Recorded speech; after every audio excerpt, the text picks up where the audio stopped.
iMovie on unikaalne programm, millega monteerida. Nimelt ei ole paljudes programmides sellist varianti, et klikite mustal materjalil ning see must materjalist 4 sekundit näiteks lendab ajaribale.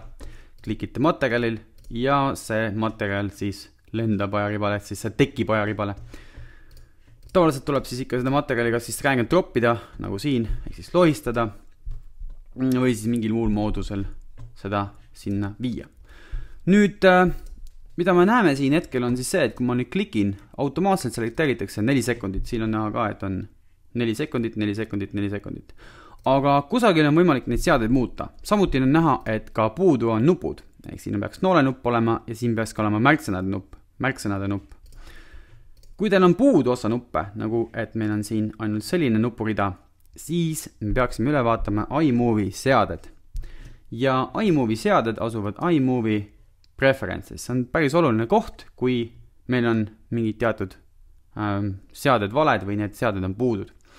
Nüüd esimesed seaded, mis puudutavad nüüd neid nuppe, mis on puudu, neid saab tagasi lülitada Show Advanced Tools all ja see asub siis üldistest seadete all. General üldised seaded. Nüüd järgmine linnuke siin, üldame, kui ta on peale pandud, siis tähendab seda, et ajaribal on siis tähistatud aeg, tunnid, minutid, sekundid või siis ainult sekundid, kui ma selle välja lülitan.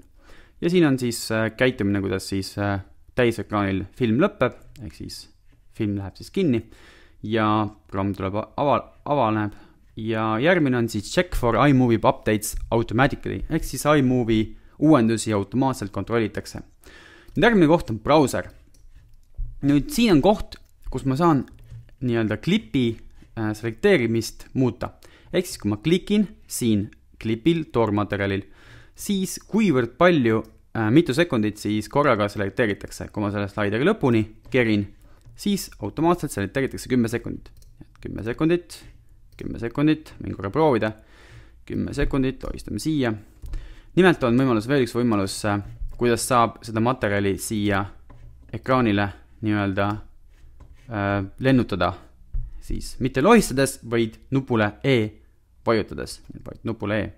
Nüüd, kus ma tean, mis klahvile vajutada tuleb, on siis see, et ma lähen nupu peale ning ma ei liiguta hiirt ja avaneb siis selle nupu juures tekst, mis ütleb, mis on selle nupu kiirklahv. Et kui ma vajutan kiirklahvile E klaviatuuril, siis toimub selle samasugune funktsioon nagu sellele nupule klikkides. Nüüd lähme edasi preferences juurde. Nüüd show date range in event library. Mis see teeb? See tähendab seda, et näidatakse ka kuupäevi siin sündmuste teegis. Ehk siis kuvatakse kuupäeva, millal ma need sündmused nii-öelda tegin, et ma siis tean, millal ma materjali sisse võtsin.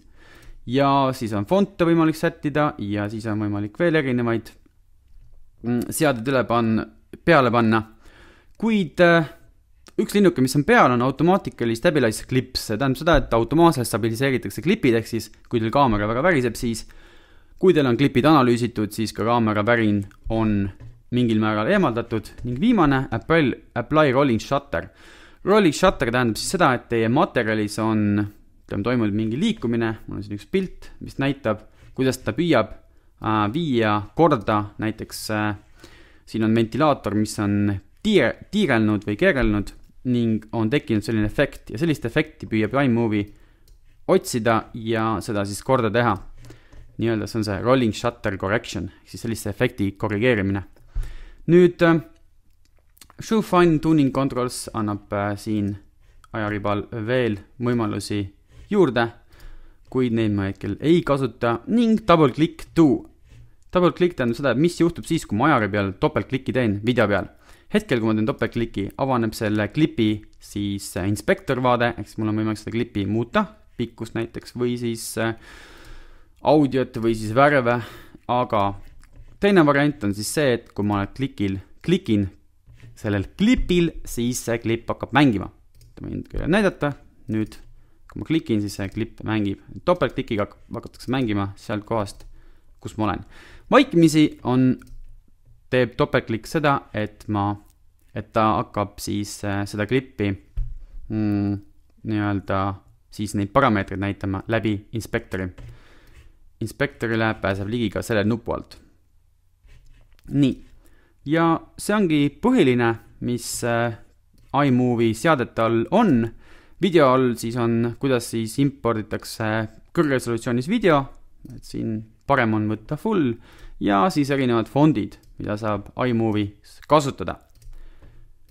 Nii, ja pange siis tähele, et teil kõik nupud olemas oleks ning kasutage kindlasti iMovie automaatseid nii-öelda klipi lisamise funktsioone.